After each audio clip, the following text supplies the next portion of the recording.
तो वहां पर उनसे सनकादियों से भेंट हुई। सनकादि जो हैं ये ब्रह्मा जी के मानस पुत्र हैं। ब्रह्मा जी ने सृष्टि किया है, हम आपको बताएंगे।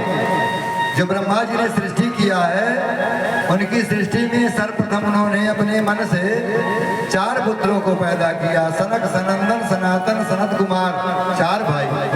ब्रह्मा जी ने कहा आप लोग जल्दी बड़े हो जाओ, अब बड़े होकर इस पृथ्वी पर आप लोग सृष्टि का विस्तार करें।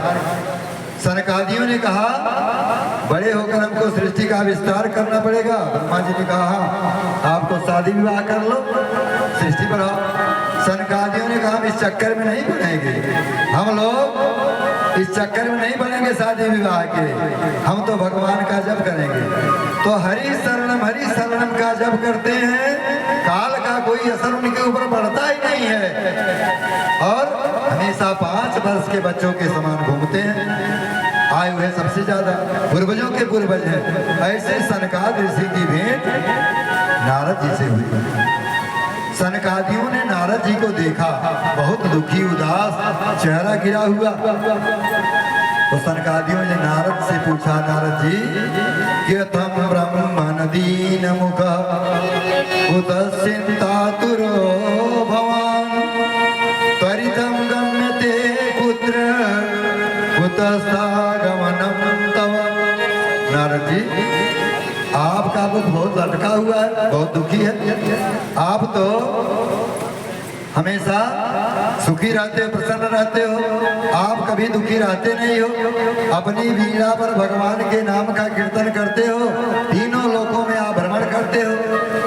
देवता भी आपको प्रणाम करते हैं, दैत्य भी आपको प्रणाम करते हैं, ऋषि मुनि भी आपकी सत्कार करते हैं, प्रणाम करते हैं।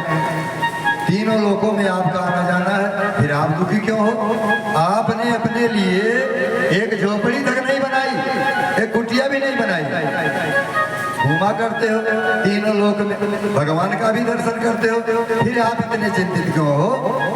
सनकादियों ने जब नारद जी से इस प्रकार पूछा तो नारद जी ने कहा कि बस अब क्या बताऊं, आप ही लोग को खोज रहे थे, हमको कहे हाँ क्या बात है, हमारे सामने एक विकट समस्या पैदा हो गई है, इसीलिए हम संतों को खोज रहे थे। अब आपसे बड़ा संत कौन मिलेगा?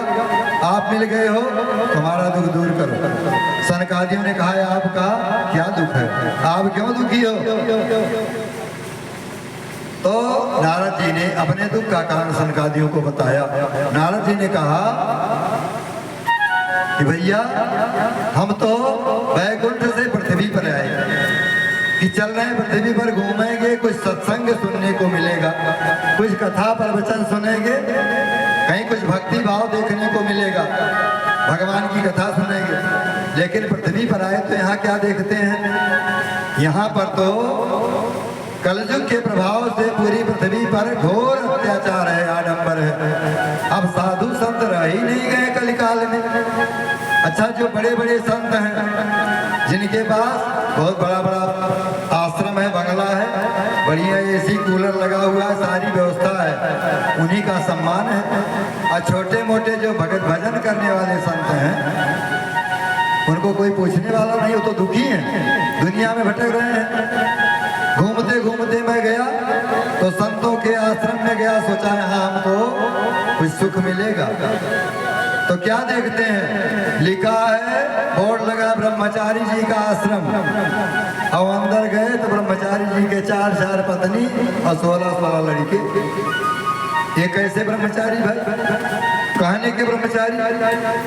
वहां से गए तो लिखा है त्यागी जी का आश्रम, नाम है त्यागी जी, त्यागा उन्होंने जीवन में कुछ नहीं, सब कुछ लिए बैठे, सारी सुविधाओं के साथ रह रहे हैं। वहां भी हमको संतुष्टि नहीं मिली। आगे गए, लिखा था बोर्ड मौनी बाबा का आश्रम, और हल्ला बहुत हो रहा था। तो भैया कैसे मौनी बाबा, जब मौनी बाबा है चुप, कुछ बोलते ही नहीं है, तो इतना हल्ला क्यों है? तो हमको संतों के आश्रम में सुख नहीं मिला, सोचे चलो गृहस्थों के घर में देखें। तो गृहस्थों के घर में जब गए तो वहाँ क्या देखते हैं, गृहस्थों के घर में भी माँ स्त्रियों की चलती है। तरुणी प्रभुता गे श्याल को बुद्धिदायक, कन्या विक्रम त्रैलोलो भात दंपति नाम चकल कनम। वहाँ क्या है? तरुणी प्रभुता। गृहस्थों के घर में औरत की चलती है, पुरुषों का विचारों का कोई बात चलता नहीं। कमा कर घर में लावा रख दें, उसके बाद अपने मन का कोई काम नहीं कर सकते हैं।